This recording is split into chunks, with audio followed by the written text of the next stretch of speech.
வணக்கம், welcome to Pavis kitchen. இன்றைக்கி பவிஸ் கிச்சனில் ஒரு ஸ்பெஷலான என்னுடைய ஃபேவரட்டான ரெசிபி தான் பார்க்க போகிறோம். ப்ரான் தொக்கு எப்படி பண்ணுறதுன்றதை நான் சொல்கிறேன். இது ரொம்ப ஈஸியான ரெசிபி, ரொம்ப சிம்பிளான வீட்டுக்குள்ளே இருக்கக்கூடிய இன்க்ரீடியன்ட்ஸ் வச்சு தான் நான் இதை செய்ய போகிறேன். எதுவுமே ஒரு ஸ்பெஷலாக மசாலாலாம் எதுவும் அரைக்க போகிறதில்ல. ஸோ என்ன இன்க்ரீடியன்ட்ஸுன்றதை பார்க்கலாம். ஒரு தக்காளி எடுத்திருக்கேன், ஒரு வெங்காயம் எடுத்திருக்கேன், அப்புறம் கொஞ்சம் கருவேப்பிலை. இதுதான் ரொம்ப டேஸ்ட் கொடுக்கும், ரொம்ப ஃப்ளேவர் கொடுக்கும். தாளிக்கிறதுக்கு ஒரு பிஞ்ச் சீரகமும் அப்புறம் சோம்பும் எடுத்துக்கிறேன். ஜிஞ்சர் கார்லிக் பேஸ்ட், மஞ்சத்தூள் 1/4 டீஸ்பூன், மிளகாத்தூள், தனியாத்தூள், கரம் மசாலா இது எல்லாமே 1 டீஸ்பூன் அளவுக்கு போதும். உங்களுக்கு உரப்பு வேணும் அப்படின்னு நினச்சா நீங்கள் க்ரீன் சில்லி கூட ஆட் பண்ணிக்கலாம். ஸோ இப்போ நான் ப்ரான் பார்த்திங்கன்னா ஒரு 1/2 கிலோ ப்ரான் எடுத்திருக்கேன். இது ஒரு மீடியம் சைஸ் ப்ரானு. எப்போவுமே இந்த மாதிரி மசாலா இல்லை கிரேவி ஏதாவது பண்ணும்பொழுது பார்த்திங்கன்னா ரொம்ப பெரிய ப்ரான் எடுக்கக்கூடாது. ஓரளவுக்கு மீடியம் சைஸ் எடுக்கும்பொழுது அந்த மசாலாலாம் அந்த ப்ரானில் இறங்கி ரொம்ப டேஸ்ட்டாகவே இருக்கும்.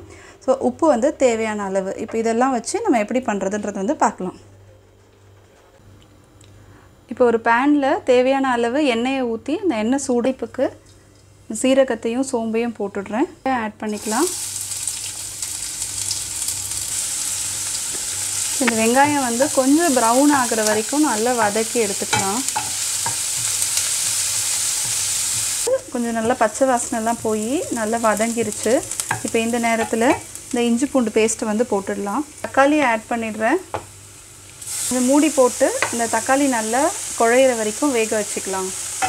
பாருங்கள், தக்காளிலாம் நல்லா வதங்கி குழஞ்சிருச்சு. ஸ்டேஜில் அந்த மசாலா எல்லாத்தையும் ஆட் பண்ணிடுறேன். காரம் வேணும்னா பச்சை மிளகாய் இதோடு சேர்த்துக்கலாம். எனக்கு அவ்வளோ காரம் வேண்டாம், அதனால் நான் வெறும் இந்த மசாலாவோடு நிறுத்திடுறேன்.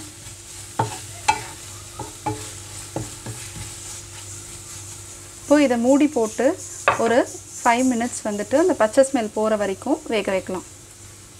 மசாலாலாம் நல்லா வதங்கியிருக்கு, அந்த பச்சை ஸ்மெல் எல்லாம் போயிருச்சு. இப்போ இந்த ஸ்டேஜில் நான் வச்சுருக்கிற இந்த எறாவை ஆட் பண்ணிக்கிறேன்.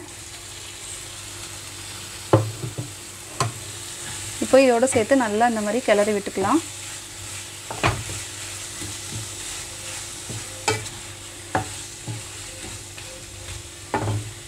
நல்லா இந்த மசாலாலாம் ஃபுல்லாக அந்த இறால மிக்ஸ் ஆகிற மாதிரி கிளறிக்கணும்.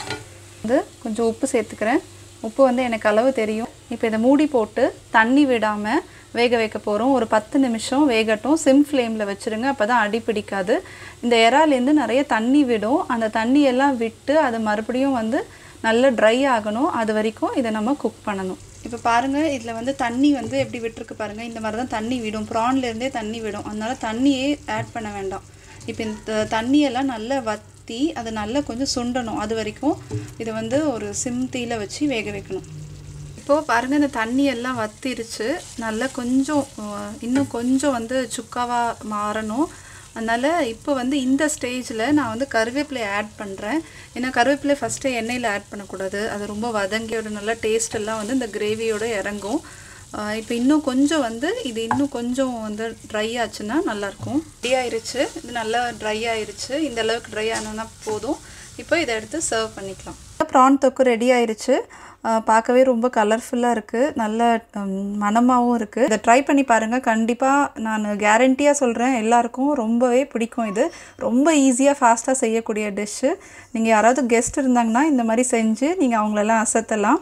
ஸோ இன்னொரு ரெசிபியோடு உங்கள் எல்லாரையும் மறுபடியும் மீட் பண்ணுறேன். நன்றி, தேங்க்யூ.